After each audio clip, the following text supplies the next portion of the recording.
অসম চৰকাৰৰ গড়কপ্তানি বিভাগৰ সৰুপথাৰ গ্ৰাম্য পকীপথটো উৰিয়ামঘাটৰ পৰা ইকৰাণী প্ৰেমহৰা হৈ বৰপথাৰ সংযোগী প্ৰায় 23 কিলোমিটাৰ দৈৰ্ঘ্যৰ গড়কপ্তানি পথটো মেৰামতিৰ অভাৱত বিগত কেইবাবছৰ ধৰি জৰাজীৰ্ণ হৈ থকা দেখিবলৈ পোৱা গৈছে। পথাৰৰ মাজত প্ৰকাণ্ড গাঁত সৃষ্টি হৈ যাতায়াতৰ অনুপযোগী হৈ পৰিছে। পথছোৱাত মেৰামতিৰ ক্ষেত্ৰত বিভাগীয় কৰ্তৃপক্ষই কোনো ধৰণৰ গুৰুত্ব প্ৰদান কৰা নাই। ইয়াৰ উপৰি স্থানীয় বিধায়িকা ৰজনীলা তিৰ্কীয়েও পথছোৱা মেৰামতি কৰাৰ ক্ষেত্ৰত কোনো ব্যৱস্থা গ্ৰহণ নকৰাৰ অভিযোগ। পথছোৱাত চেণ্ড গ্ৰেভেল পেলাই মেৰামতি কৰে ধনশিৰি মহকুমাৰ দৈয়াং ডাম্পাৰ মালিক সন্থাই।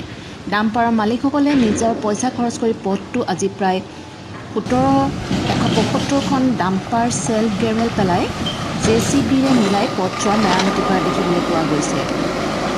অসম নাগালেণ্ডৰ সীমান্তৰ দৈয়াং নদীৰ পৰা দৈনিক প্ৰায় 400 ডাম্পাৰে শিল কঢ়িয়াই নি ধনশিৰি মহকুমাৰ বিভিন্ন স্থানত পেলায়।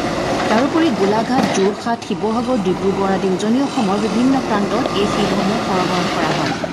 লক্ষণীয় কথাটো হ'ল যে গড়কপ্তানি পথছোৱা মেৰামতি কৰাৰ ক্ষেত্ৰত ডাম্পাৰৰ মালিকসকলে নিজা খৰচত শিল পেলাই যুদ্ধকালীন তৎপৰতাৰে পথ মেৰামতি কৰি আহিছে। গড়কপ্তানি বিভাগৰ তৰফৰ পৰা পথছোৱা মেৰামতি কৰাৰ ক্ষেত্ৰত কোনো ব্যৱস্থা গ্ৰহণ নকৰাত ডাম্পাৰ মালিকসকল ডাঙৰ খাই উঠিছে। গোলাঘাটৰ পৰা জানমণি দত্তৰ ৰিপৰ্ট, আছাম টুডে।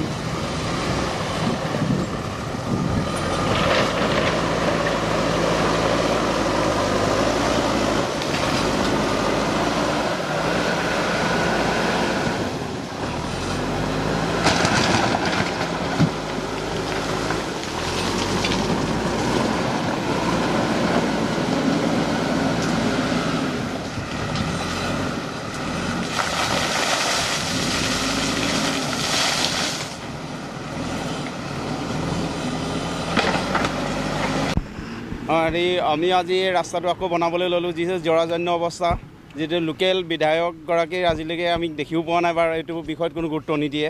যিহেতু এইটো ৰাস্তাৰ পৰাই গোলাঘাট, যোৰহাট, দেৰগাঁও যিমান NIR যিমান কাম চলি আছে এইটো ৰাস্তাৰ পৰাই চলি আছে।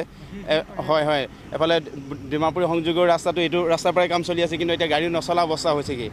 এতিয়া আমি গাড়ী বন্ধ কৰি থ'বলগীয়া আছে, বন্ধ কৰি থাকিব নোৱাৰি এই বিপদৰ সময়ত। এতিয়া যিহেতু লকডাউন চলি আছে, আমাৰ গাড়ী ইনষ্টলমেণ্টৰ পৰা ধৰি ভুগি আছোঁ। এতিয়া যি অৱস্থা ৰাস্তাত এতিয়া গাড়ী চলাব নোৱাৰা অৱস্থা। এতিয়া নিজেই আমি সংগঠনৰ গাড়ী মালিকসকলে এই পদক্ষেপ লৈছোঁ। এইটো আপোনাৰ উৰিয়ামঘাট পৰা বৰপথাৰ সংযোগী পথ, প্ৰায় 16-20 কিলোমিটাৰ ৰাস্তাটো এই জৰাজীৰ্ণ অৱস্থা।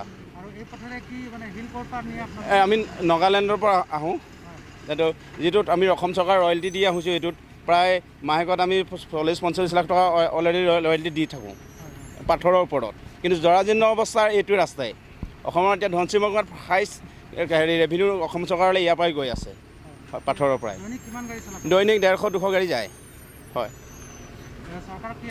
চৰকাৰক এতিয়া দুখ লাগে ক'বলৈ, এই স্বৰূপ দেখাই দিছে আপোনালোকে। কিন্তু ৰাজহটো ইয়াৰ পৰাই পায় সৰহকৈ। যিমান PWD গড়কপ্তানি কাম ইয়াৰ পৰাই হৈ আছে।